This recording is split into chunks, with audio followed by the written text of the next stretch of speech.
Quantas almas se revelam no caminho que se segue, quanta alegria em tantos lábios que pedem,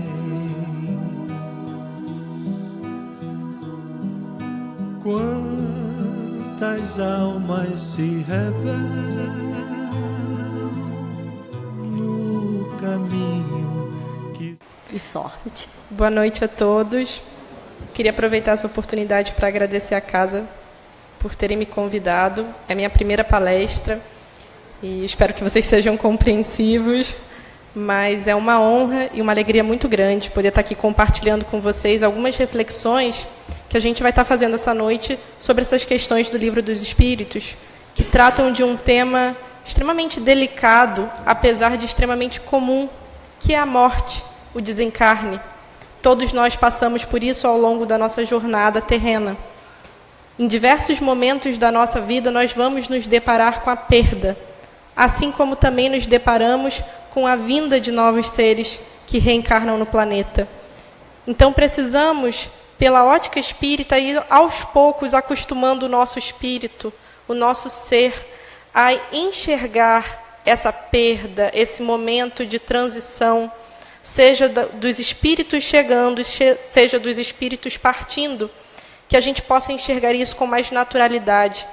Vamos falar um pouquinho disso nessa noite, e eu espero que eu possa contribuir para que todos nós possamos sair daqui refletindo sobre isso, nos preparando para o momento de desencarne, seja o nosso, seja daqueles que a gente ama, daqueles que nos circundam, com quem nós convivemos, porque todos vamos passar por isso.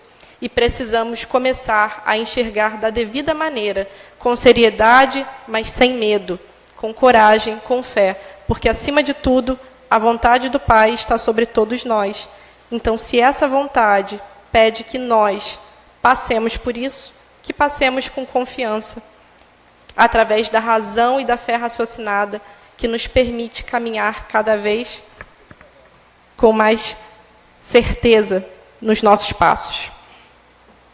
Então, a gente vai estar trabalhando essa parte, a segunda parte do Livro dos Espíritos, que fala sobre o mundo espiritual. E é o capítulo 3, o retorno da vida corpórea à vida espiritual. Exatamente esse momento de transição. E aí, Kardec começa perguntando sobre em que se transforma a alma no instante da morte. É uma pergunta que a gente precisa começar a entender. Hoje nós nos encontramos aqui vestidos pela matéria. Temos um corpo físico, somos cercados pelo mundo material. Só que nós precisamos começar a entender que, no momento em que desencarnamos, que despojamos esse corpo físico, o que nos acontece? Para onde nós vamos? Do que nós seremos sitiados, rodeados? E os espíritos nos respondem: a alma volta a ser espírito, ou seja, retorna ao mundo dos espíritos que ela havia deixado temporariamente. Então, a primeira coisa que a gente tira daqui é que os espíritos, nós todos, enquanto encarnados, um dia já estivemos nessa pátria espiritual e, nesse momento, nos encontramos aqui no mundo material. Mas isso é um período transitório. Nós, em breve, retornaremos a essa mesma pátria espiritual de onde viemos. Essa é a nossa origem. Nós pertencemos ao mundo espiritual. A doutrina espírita vem nos mostrar que nós somos, em essência, espíritos. Então, tudo isso que nos rodeia é passageiro. Por isso, é importante que nós busquemos entender de uma maneira mais ampla como funciona todo esse mecanismo da providência divina que nos rodeia, o porquê nós estamos aqui agora, para que possamos fazer o melhor aproveitamento dessa experiência. Então, nós precisamos entender que a vida carnal é como se fosse uma universidade. É uma escola-prisão, vamos dizer assim, porque nós somos obrigados a estar aqui por um processo de aprendizado.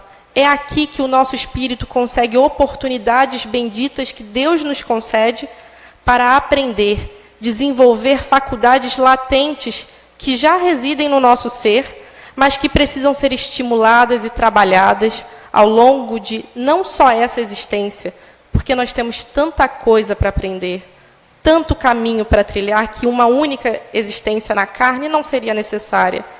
Então, nós precisamos caminhar por muitas jornadas terrenas. Essa é apenas mais uma. Não é a primeira, está longe de ser a última. E nós vamos caminhando assim na matéria para aprender. É como se fosse um intensivo. É uma universidade em que nós estamos estudando. E nesse momento em que estamos aqui, as faculdades que nós já adquirimos enquanto ser espiritual, elas estão meio que adormecidas, muitas vezes oprimidas, porque nós precisamos, enquanto encarnados, passar por provações e pelo nosso próprio esforço, ir trilhando novos caminhos que permitam novos aprendizados e um crescimento espiritual ainda maior. Quando nós retornamos à pátria espiritual depois do desencarne, essas faculdades retornam. Nós temos acesso mais livremente ao nosso ser, como se a gente estivesse num período de férias, sem aquele compromisso do estudo intenso, intensivo. Então, a gente precisa aproveitar essa oportunidade. Porque nos dizem os espíritos também que no momento em que desencarnamos e nos deparamos no mundo espiritual, somente conosco mesmo e a nossa consciência, nós entendemos o quanto é bendita essa oportunidade na Terra, na carne, de aprendizado. E a gente entende quantas oportunidades passaram por nós ao longo dessa vida que nos permitiriam nos tornar seres melhores, pessoas melhores, aprendermos mais, ganharmos conhecimento, desenvolvermos faculdades. E quando nós fazemos mau uso desse tempo, empregamos mal e não soubemos aproveitar essas oportunidades, a gente, no plano espiritual, se encontra naquela situação de arrependimento profundo. Aquele arrependimento constrangedor, que muitas vezes vai nos impelir a pedir novas experiências na Terra. E aí nós vamos nos deparar com situações um pouco mais pesarosas, mais pesadas, mais trabalhosas, para que despertem em nós esse compromisso de aproveitar as oportunidades, para que possamos reharmonizar tudo aquilo que nessa oportunidade não soubemos aproveitar. Então, que nós enxerguemos esse momento como um momento único. Essa é a nossa melhor jornada evolutiva. Nós nunca tivemos acesso a tanto conhecimento, nunca tivemos tantas facilidades, sejam materiais, mas também espirituais. O conhecimento está chegando, ele está disponível a todos nós, que a gente possa fazer utilização disso para alavancar essa nossa jornada, que essa seja a nossa experiência divisora de águas, que nos permita seguir caminhos ainda maiores no porvir. Então, tenhamos a confiança, por mais que as coisas sejam difíceis, por mais que o momento seja conturbado, que agora nós podemos fazer a diferença na nossa vida, no nosso caminho. Então, é importante a gente aprender que temos um modelo, um guia, que nos consiste uma jornada mais tranquila, mais certeira. E esse modelo e guia é Jesus, que nos deixou, no momento em que esteve aqui entre nós, o seu evangelho de luz, para que seja enquanto encarnados, mas também enquanto desencarnados, possamos seguir com mais certeza do caminho a ser percorrido. Temos nele os exemplos que precisamos para poder transitar, seja pela matéria, seja pelo mundo espiritual, com mais tranquilidade, mais serenidade, buscando encontrar a paz de consciência. Então, isso é muito importante, que nós comecemos agora a meditar sobre essas questões, as questões espirituais. Elas fazem parte de nós, mas enquanto estamos na matéria, a gente fica imerso a tudo isso. É muito fantasioso. Isso acaba tomando conta de toda a nossa preocupação, de toda a nossa consciência. Nós nos esquecemos de quem realmente somos, da nossa essência espiritual, e acabamos nos perdendo em meio às facilidades da matéria, aquilo que nós queremos ter, que nunca basta, sempre queremos ter cada vez mais e mais. o conforto, a comodidade. E precisamos aproveitar esse momento para meditar sobre essas questões, as questões da espiritualidade, as questões da reencarnação. Nós não estamos pela primeira vez na matéria e precisaremos vir outras, mas que nós possamos ter a tranquilidade de, quando desencarnarmos, não nos encontrarmos em uma situação desesperadora, uma questão de sofrimento. Então, que agora tudo isso faça parte da nossa preocupação e dos nossos pensamentos, que a gente possa ir se preparando aos poucos. E tenhamos a certeza de uma coisa: nesse momento de meditação, precisamos cada vez mais buscar controlar esses nossos pensamentos, porque já começamos a entender que os pensamentos têm o poder de atração. Os nossos pensamentos despertam sentimentos, e esses sentimentos se afinizam com seres no plano espiritual e no plano físico, que também pensam e sentem da mesma forma. São eles que nos acompanham. Se nós ainda vibramos, pensamos de maneira muito pequena, muito ignorante, ainda muito perturbada, nós atraímos seres em igual condição. Então, que possamos sempre buscar pensamentos melhores, seja para o nosso próximo, seja para conosco mesmo, seja para com o nosso planeta. Que a gente busque sempre pensamentos salutares, para que a nossa vida comece a mudar pela lei da atração, atraindo situações melhores e companhias melhores, principalmente no plano espiritual, que é aquele plano que a maioria de nós não tem a visualização de que está ao nosso redor, mas está, e interfere na nossa vida. Então, que possamos atrair a melhor companhia possível. E ainda assim, independente dos nossos pensamentos e sentimentos, a misericórdia divina é tão grande que Deus nos permite ter um mentor espiritual, o nosso anjo da guarda, que sempre nos acompanha, com esse objetivo de nos manter no caminho reto, de nos intuir naquele momento em que estamos perdidos ou ainda um pouco dispersos, em meio a tantos sentimentos pessimistas, tantos sentimentos pesados que encontramos no nosso planeta, que ainda é muito conturbado nesse sentido. E aí segue Kardec. A alma conserva a sua individualidade após a morte?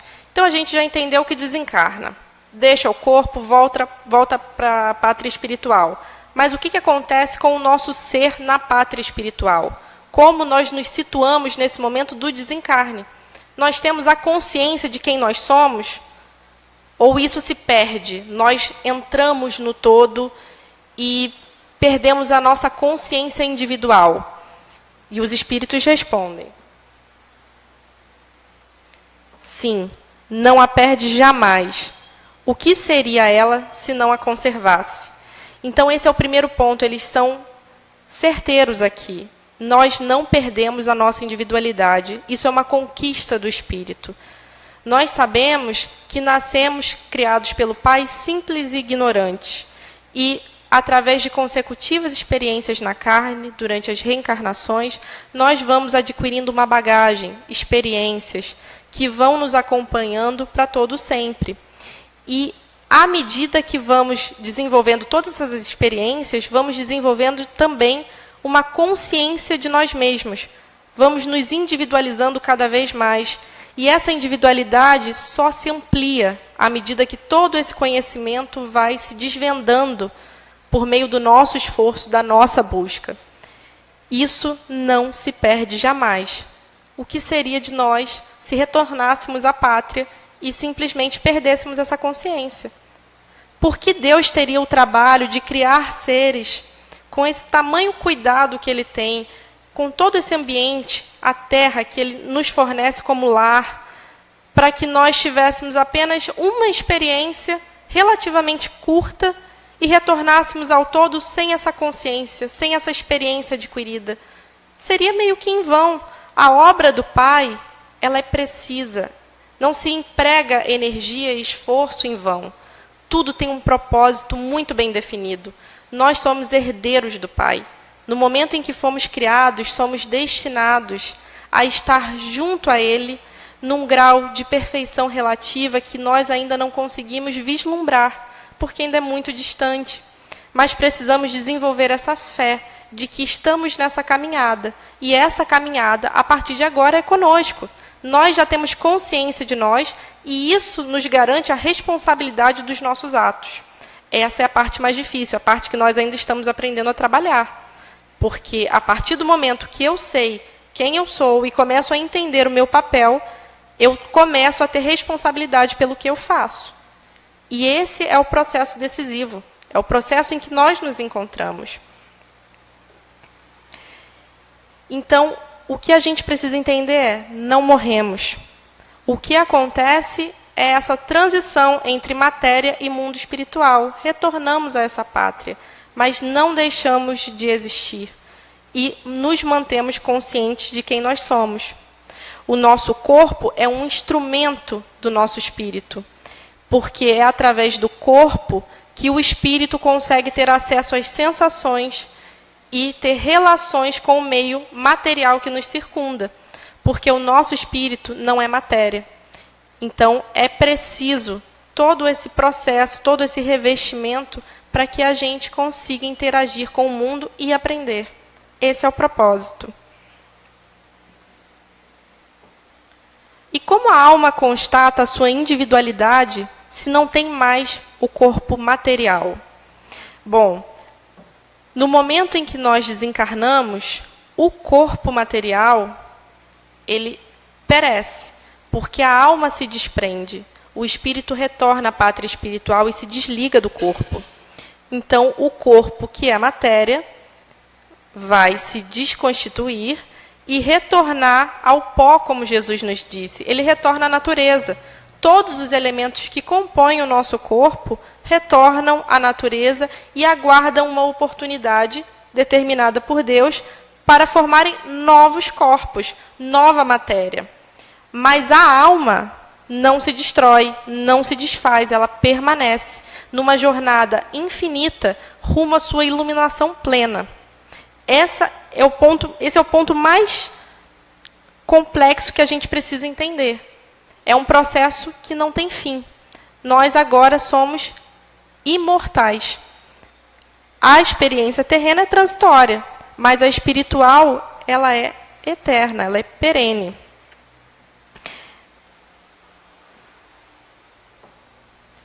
E os espíritos falam: tem um fluido que lhe é próprio, que tira da atmosfera do seu planeta e que representa a aparência da sua última encarnação, seu perispírito.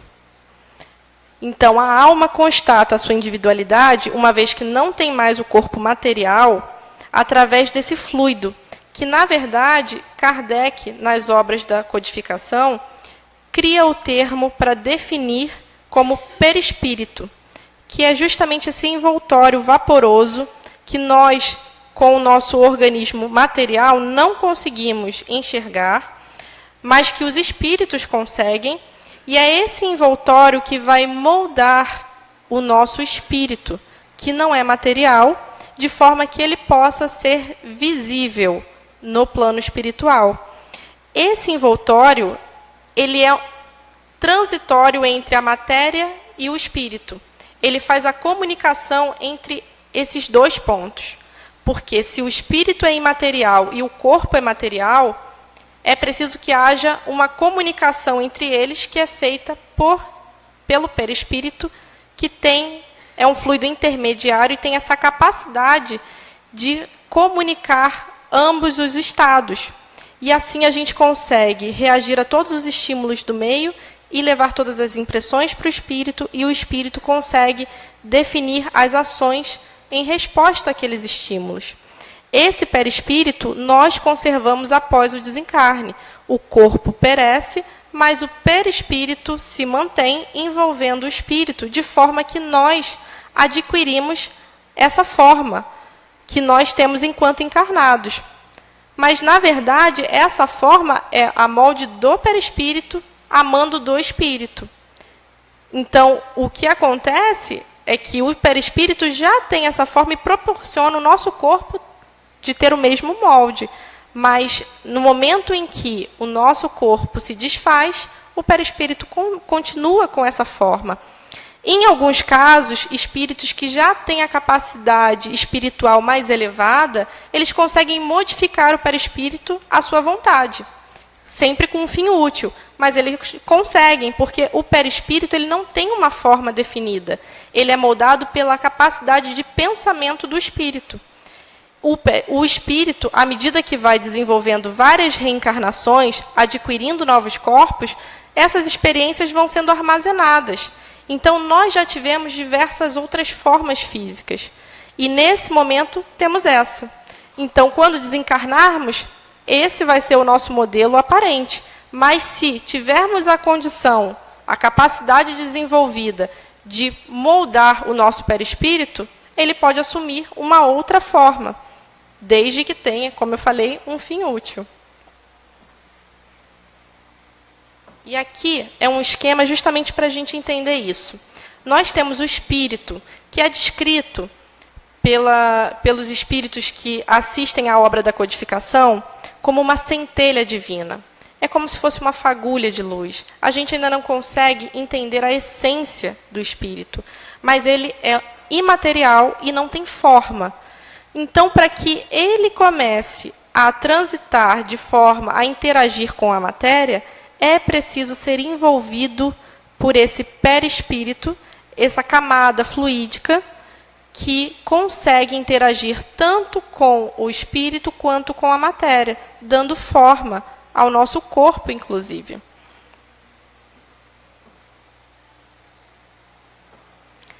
E aí Kardec continua perguntando: a alma não leva nada desse mundo? Nada mais que a lembrança e o desejo de ir para um mundo melhor. Essa lembrança é cheia de doçura ou de amargor, segundo o emprego que tenha dado à vida. Quanto mais pura ela for, mais compreenderá a futilidade daquilo que deixou na terra. Esse é um dos pontos também mais importantes quando a gente começa a refletir sobre o desencarne, sobre a vida após a morte. Porque nós estamos imersos na matéria e ela seduz. A gente adquire essa capacidade de querer cada vez mais e mais. Nós nos preocupamos com os bens físicos, os bens terrenos. Só que reflitam com calma nos seus lares. Se nós desencarnássemos hoje, nós estaríamos em paz? Nós estaríamos tranquilos? Seguiríamos tranquilos? Porque muitas vezes estamos tão imersos a situações pequenas do cotidiano, envolvendo bens materiais, e todo o desdobramento que eles geram, todas as confusões, os atritos, os desentendimentos, que nós não paramos para pensar que quando formos para o mundo espiritual, de material nada levamos.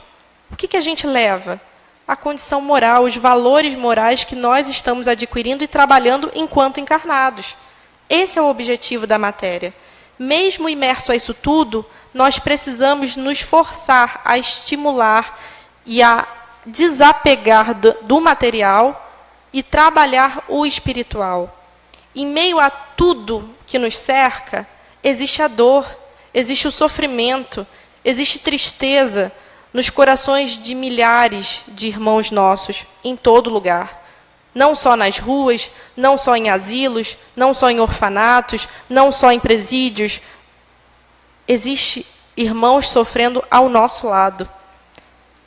E nós nos deixamos levar tão cegamente pelas questões materiais, pelos bens, o que a gente precisa comprar, o que a gente precisa ter, aquilo que é da moda, e isso vai cada vez crescendo em importância na nossa vida, e a gente deixa de lado todo o resto, e o vazio cresce dentro de nós, porque nós não nos preocupamos com os nossos sentimentos, nem com os daqueles que nos rodeiam, e às vezes pessoas próximas. Enquanto nós estivermos imersos, completamente indiferentes à tristeza e ao sofrimento, a matéria vai cada vez aumentar o vazio que existe em nós. Então, que a gente reflita sobre o desencarne e o que ele proporcionaria para mim hoje. Como eu me sentiria Será que eu deixei de falar alguma coisa ou de fazer alguma coisa que era realmente importante para alguém que eu amo ou para alguém com quem eu me desentendi e eu estou postergando?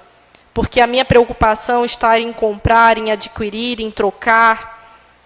Que a gente possa realmente refletir, porque em algum momento nós realmente vamos nos deparar com essa situação.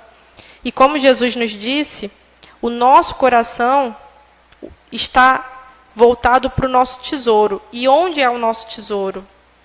São os bens materiais? Onde se encontra esse tesouro? São os bens materiais ou os bens espirituais? Que a gente busque cada vez mais trocar o nosso foco, o nosso objetivo dos bens materiais para os bens espirituais. A alegria de viver, a leveza, a tranquilidade, que hoje em dia está cada vez mais difícil. A gente vive num clima pesado. É difícil viver, é triste, é pesaroso. Que a gente possa substituir isso. Somos cristãos, sabemos que Jesus está no comando, então que a nossa vida possa ter essa certeza e ser leve. Precisamos cada vez mais desenvolver essa fé em nós.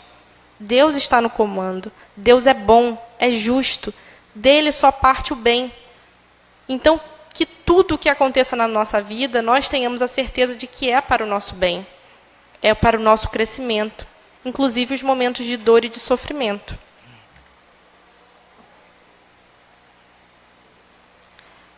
E o que pensar da opinião de que a alma, após a morte, retorna ao todo universal? Bom, a gente já tinha começado a trabalhar um pouco essa questão numa questão anterior, que a gente viu agora há pouco. A questão do todo universal, ela sempre está imersa em vários pensamentos religiosos, de que existe um todo a qual nós retornamos no momento em que nos despojamos da carne. Acontece que essa questão não faz sentido, uma vez que nós já sabemos que somos espíritos imortais, que mantemos a nossa consciência individual no momento do desencarne. Então os espíritos respondem: o conjunto dos espíritos não constitui um todo? Quando estás numa assembleia, fazes parte integrante da mesma e, não obstante, conservas a tua individualidade. Então, talvez essa questão seja tão pertinente em meio às escolas religiosas por uma questão de uma interpretação equivocada. As nossas palavras ainda são muito incipientes, o nosso vocabulário é muito incipiente para traduzir aquilo que nós pensamos e sentimos. É muito mais fácil sentir do que expressar isso em palavras. E, às vezes, quando nós tentamos, pode ocorrer algum erro, uma interpretação errada. E, nesse caso, a gente pode entender esse todo como um conjunto, em que nós estamos inseridos, ainda que individuais, mas não perdendo a individualidade. Nesse momento, todos nós que aqui estamos fazendo parte da comunidade de trabalhadores de Jesus. Mas, ainda assim, cada um é único, cada um é um ser individual com a sua consciência plena.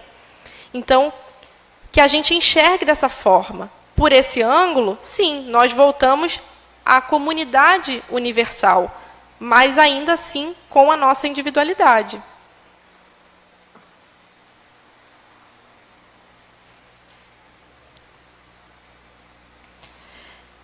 Que prova podemos ter da individualidade da alma após a morte? E aí, então, se a gente está acreditando que somos espíritos imortais e mantemos essa consciência individual, como a gente pode comprovar isso? E essa questão, para o espiritismo, é muito fácil de ser resolvida, porque a gente lida com isso no nosso dia a dia. Foram as questões que o espiritismo veio descortinar para todos nós, com fatos irrecusáveis. Porque nós estamos inseridos em meio ao mundo espiritual. E ele interage conosco o tempo inteiro, direta e indiretamente. E aí os espíritos falam: não tendes esta prova pelas comunicações que obtendes? Se não estiverdes cegos, vereis. E se não estiverdes surdos, ouvireis. Pois frequentemente uma voz vos fala e vos revela a existência de um ser que está ao vosso redor. Então, O Espiritismo trabalha essa questão, explica a questão da mediunidade, do intercâmbio entre o plano físico e o plano espiritual. Nós sabemos que somos influenciados por esses espíritos, que eles têm a possibilidade da comunicação. E a possibilidade dessa comunicação é a maior prova de que nós podemos ter de que os espíritos conservam essa sua individualidade no plano espiritual. As comunicações são extremamente claras.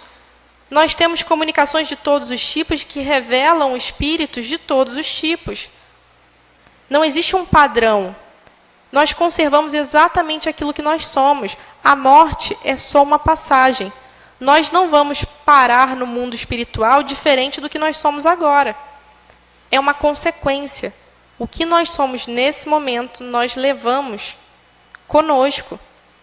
São os valores morais que nós temos. E toda essa perturbação que ainda hoje nos assola, nós carregamos também. E é exatamente isso que os espíritos querem trabalhar conosco. A obra codificada por Kardec foi feita por meio de comunicações mediúnicas. Nós tivemos, o Kardec compilou perguntas e as respostas aos médiuns que obtinham as comunicações, retornavam a ele, e isso foi compilado por Kardec para formar a obra espírita, com o ensino que os espíritos trouxeram. Então, tudo isso que nós estamos estudando aqui vem do plano espiritual. É a prova de que esse plano existe, interfere e mantém a sua individualidade.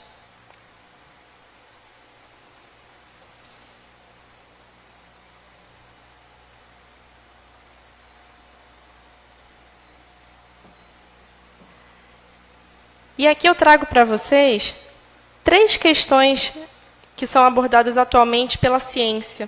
São 3 linhas de pesquisas que trabalham sobre a questão do pós-morte. E justamente com o objetivo de entender essa situação que cada vez é mais pertinente, e a ciência, que até então vinha tratando como misticismo, procura, aos poucos, compreender de uma maneira mais racional, porque, afinal de contas, é real, está entre nós. Todos nós temos relatos de comunicações, de questões que tratam esse tema da vida após a morte, sobre a existência do espírito. Então, essas 3 linhas de pesquisa trabalham sobre essa questão de pós-morte. O estudo científico sobre a morte, de Peter Fenwick, pesquisador e médico em King's College, em Londres. A segunda linha são as experiências de quase morte em deficientes visuais, feitas pelo Dr. Kenneth Ring, da Universidade de Connecticut, e do Dr. Sharon Cooper, na Universidade de Nova York. E a terceira linha de pesquisa são as experiências da Fundação de Pesquisa de Experiência de Quase Morte, de Geoffrey Long, que é um médico oncologista, ele trata de câncer, em Roma, Louisiana, Estados Unidos. Então, esses 3 trabalham em linhas de pesquisas muito parecidas. Eles pegam pacientes que passaram por aquela situação de serem clinicados como mortos, mas que retornaram após alguns minutos à vida. Eles foram diagnosticados como mortos, né, foram clinicamente confirmados como mortos, mas retornaram de alguma forma. E eles estudam justamente os relatos que esses pacientes trazem com relação a essa experiência. Então, muita coisa surge daí. São experiências de levitação, de sair do corpo, de assistir a cena da cirurgia, da questão de como a equipe médica estava trabalhando com o paciente, questão do medo, do frio, do calor, da angústia, da serenidade. Cada um vai relatando as suas experiências e eles vão compilando. 2 dessas linhas de pesquisa já geraram livros, inclusive a última linha, do Dr. Geoffrey Long, ela gerou um best-seller. Ele, inclusive, vive frequentando as mídias nos Estados Unidos, justamente para revelar uma coisa que para ele ficou muito clara, a questão da sobrevivência da alma após a morte. Esse é o livro dele, Provas da Vida, Depois da Morte. E essa frase eu achei muito bacana e quis compartilhar com vocês, porque é um médico falando sobre isso.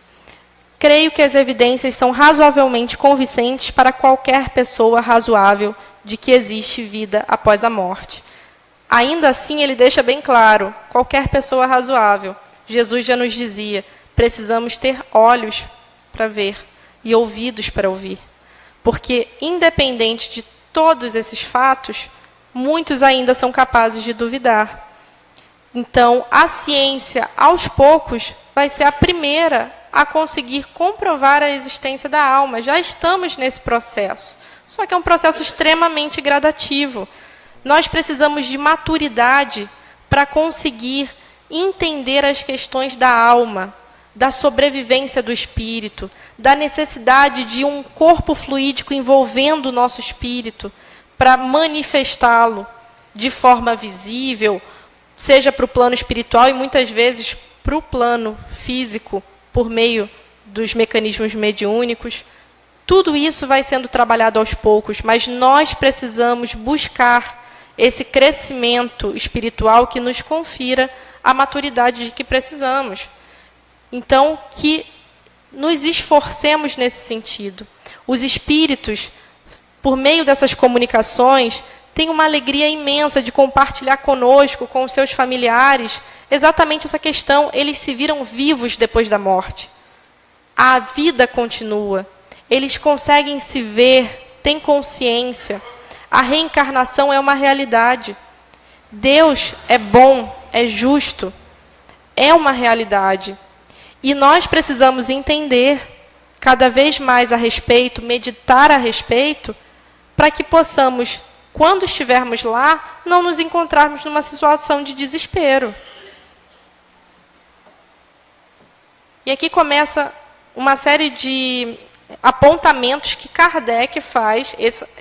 Essas não são respostas do plano espiritual, são apontamentos de Kardec com relação a essa questão que a gente está trabalhando. Os que pensam que a alma, com a morte, volta ao todo universal, estarão errados, se por isso entendem que ela perde a sua individualidade como uma gota d'água que caísse no oceano. Porém, estarão certos, entretanto, se entenderem pelo todo universal o conjunto dos seres incorpóreos de que cada alma ou espírito é um elemento. Se as almas se confundissem no todo, não teriam senão as qualidades do conjunto, e nada as distinguiria entre si. Não teriam inteligência nem qualidades próprias. É aquela questão, nós não teríamos comunicações diferentes. Seriam todas iguais, um padrão. Entretanto, em todas as comunicações, elas revelam a consciência do eu e uma vontade distinta.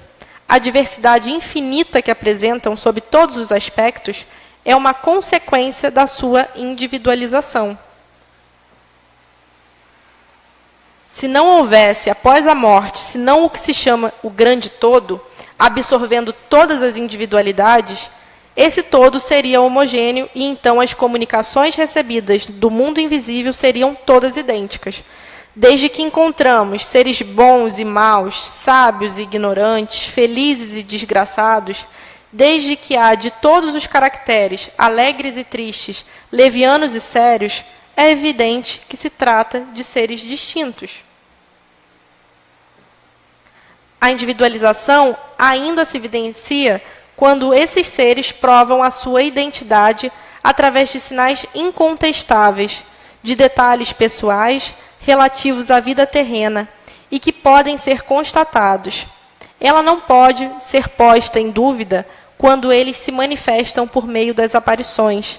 A individualidade da alma foi teoricamente ensinada como um artigo de fé, mas o Espiritismo a torna patente e, de certa maneira, material. Nós temos que entender que temos uma necessidade de agradecer a cada religião, cada escola religiosa, por trazer um vislumbre da verdade. Cada uma tem uma responsabilidade de mostrar um ângulo da verdade absoluta de Deus. mas a verdade é muito ampla. E o Espiritismo veio trazer uma parte bem importante, que é justamente por meio de fatos estudados, apresentados, desenvolvidos, mostrar que existe de fato o mundo espiritual, que os espíritos nos rodeiam, são seres que já habitaram a Terra ou até outros mundos e que têm a possibilidade de se comunicar e de interagir conosco enquanto encarnados, e que estão nos rodeando, estão interferindo na nossa vida, seja beneficamente ou não. E aí é aquela questão da atração, o que nós pensamos, o que nós sentimos. E precisamos nos direcionar cada vez mais a pensar e sentir melhor, para que o que nós estamos construindo no nosso mundo íntimo não seja uma surpresa quando nós nos encontrarmos no plano espiritual. Porque no plano espiritual nós só temos a nós mesmos, a nossa consciência. Então, o que a nossa consciência está construindo? É algo positivo, salutar, saudável? Ou ainda é algo envolto em medo, envolto em pessimismo? Aquele sentimento de incerteza, de se deixar levar, eu não quero ter responsabilidade pelos meus atos, que a gente possa cada vez mais atrair para nós a consciência de que somos donos do nosso destino. A grandiosidade em relação a pertencermos eternamente ao todo de Deus é justamente sabermos que temos o livre-arbítrio, a liberdade para tomar as nossas iniciativas de acordo com o que ela nos inspira. Somos seres únicos, criados por Deus, simples e ignorantes, mas como filhos da sua criação, herdeiros seus, somos destinados à perfeição que nos cabe.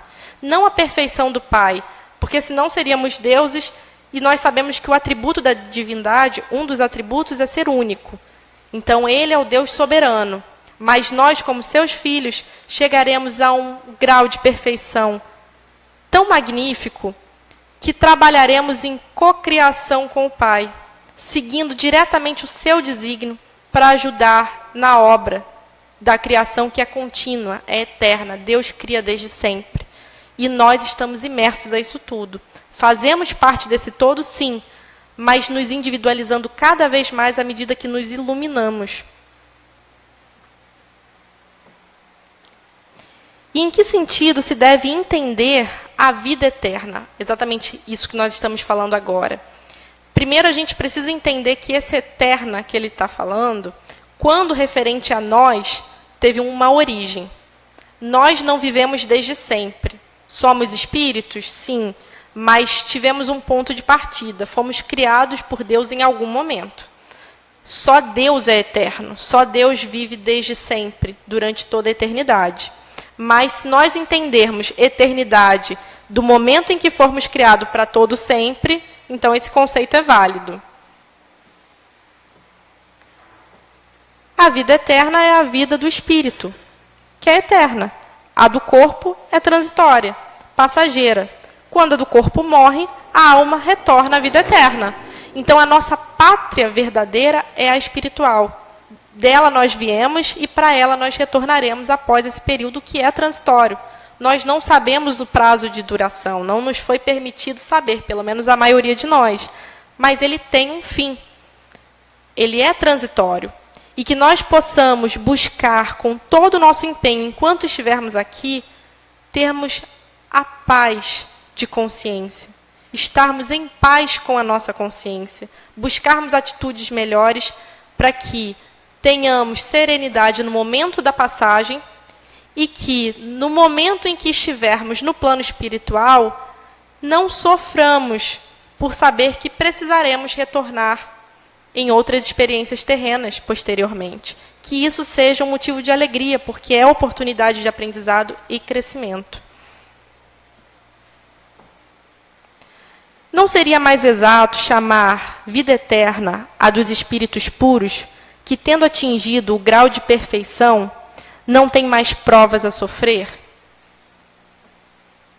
Ao que os espíritos respondem: essa é a felicidade eterna. Mas tudo isso é uma questão de palavras. Chamai as coisas como quiserdes, desde que vos entendais. Então, eles batem nesse ponto o tempo todo. A nossa linguagem ainda é muito incapaz de expressar as coisas com nitidez. Então, muitas vezes, a gente precisa usar conceitos que não são os mais apropriados. Tanto que nós temos muitas expressões criadas dentro da obra espírita. Eram palavras, termos que não existiam. E foram criados na falta de ter algo melhor que expressasse aquelas ideias. Então, eles não se preocupam com as palavras que a gente utiliza. Se você quiser chamar a vida eterna de felicidade, chame. Se não, pode chamar do que quiser, desde que entenda o conceito. A felicidade eterna, viver nesse estado imperturbável de consciência, só os espíritos puros, aqueles que já não precisam mais, já não têm a necessidade de encarnar para se depurar, se elevar, esses possuem. Nós ainda estamos no caminho. É um caminho longo. A espiritualidade não trabalha com tempo, não tem pressa. Mas o trabalho vai sendo desenvolvido à medida que nós nos empenharmos. Nós somos os donos do nosso destino. E que possamos viver sem o medo que nos estaciona, que nos aprisiona, que possamos nos libertar para crescer cada vez mais. E usemos o exemplo do Cristo para trilharmos os caminhos certos. Antes de encerrar, eu queria só compartilhar com vocês uma história bem bacana que eu escutei. Na verdade, é um relato de um fato acontecido com o Divaldo Franco, acredito que já há bastante tempo. Ele estava na cidade de São Paulo, interior de São Paulo, pegando um trem já bem tarde da noite, cerca de 10h30, e na plataforma um casal de amigos o levou para que ele entrasse no trem, se despediram, e ele viu um pouco mais à distante uma senhora camponesa, bem simples, bem humilde, se despedindo com toda a ternura, aquele sofrimento da partida de uma filha bem mais nova. Devia de ser uma moça ali dos seus 18, 19 anos, bem simplesinha, mas humilde, bonita, estava se despedindo, ia pegar o trem junto com ele. E eles entram, o trem parte, e ele começa a se distrair. Numa estação, o trem para e entra um homem muito bem afeiçoado, mas daquele tipo que normalmente encara as mulheres com aquele olhar sedutor, com má intenção. E isso fixa bem na mente do Divaldo, né? Ele fica preocupado porque o rapaz olha para a moça e para. Daí vai e se senta ao seu lado. E aí o Divaldo já começa em pensamento a orar, a falar, meu Deus, ele vai seduzir essa moça que é ingênua, não tem mecanismos de defesa, ela não tem conhecimento sobre nada disso. Provavelmente deve estar vindo para ganhar a vida aqui em São Paulo, na capital. E ele percebe ao longo da viagem que o rapaz vai se aproximando, vai conversando, passa a mão no entorno do banco da menina. Numa estação ele para, compra fruta, oferece para a menina e ela vai conversando toda feliz, super encantada. E o Divaldo vai ficando comovido com aquela situação porque ele percebe na armadilha que ela está caindo. E ele começa a orar para Jesus ao longo da viagem para que socorresse aquela menina. A cena dela se despedindo da mãe foi algo que o marcou muito, o sensibilizou. E em um determinado momento, ele diz que um espírito adentra no trem, vestido estilo a espanhola, tipo sevilhana, um manto longo, bordado, vestido longo, muito bonito, era uma entidade veneranda. E ela vira para o Divaldo e fala, a sua prece foi atendida. E se desloca até o casal e começa a aplicar passes sobre a menina. E o Divaldo vai pensando aquilo, dá uma agonia nele, porque ele pensa assim, mas não é ela, é ele o problema. E ela olha para ele, sorri e continua aplicando os passes. E daí ela se despede e vai embora. Daí não demora nada e a menina engasga e vomita em cima do homem da cabeça aos pés.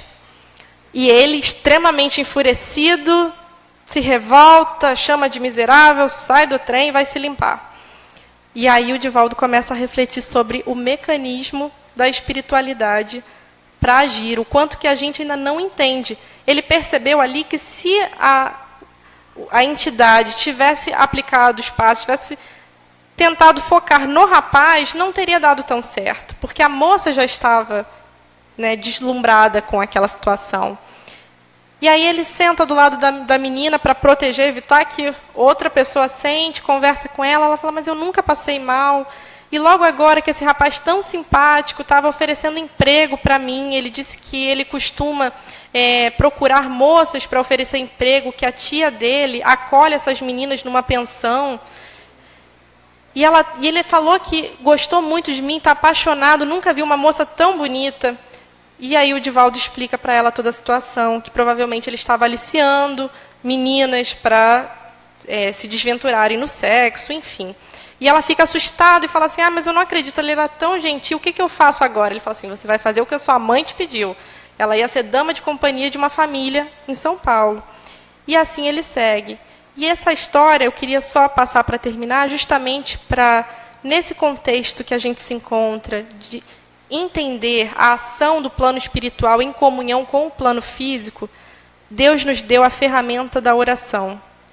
O quão é bonito a gente se preocupar com o próximo e ver que, muitas vezes, se achando de mãos atadas, nós temos uma ferramenta das mais importantes, que realmente tem uma força, um poder e uma capacidade incrível de transformar vidas, de auxiliar, seja a nós, seja ao nosso entorno, aqueles que nos cercam. Que nós não desperdicemos essa oportunidade, possamos refletir do quanto ela é importante e o quanto nós ainda não compreendemos o seu poder, mas que possamos utilizá-la com fé. Nesse período de Natal, em que nós sentimos o clima, não só do nosso país, mas do planeta mudando, em nome do Cristo, Ele tem esse poder, Ele é o Espírito que tem esse poder de acalmar os corações, de dar uma leve diminuída, uma retrocedida nesse nosso impulso do consumismo, do desespero, e o clima se volta para o próximo. A gente vai vendo a solidariedade tomar conta dos nossos lares, dos nossos corações. Então, nesse clima, eu desejo a todos vocês um Feliz Natal, que vocês possam celebrar com as suas famílias, lembrando-se que nós temos e fazemos parte e estamos inseridos numa família universal muito maior. Então, que o nosso amor não se estenda só ao nosso lar, mas ao nosso planeta. Ele está precisando, ele precisa do nosso amor e o nosso amor tem poder. Que Jesus esteja nos lares de todos nós e nos abençoe, hoje e sempre.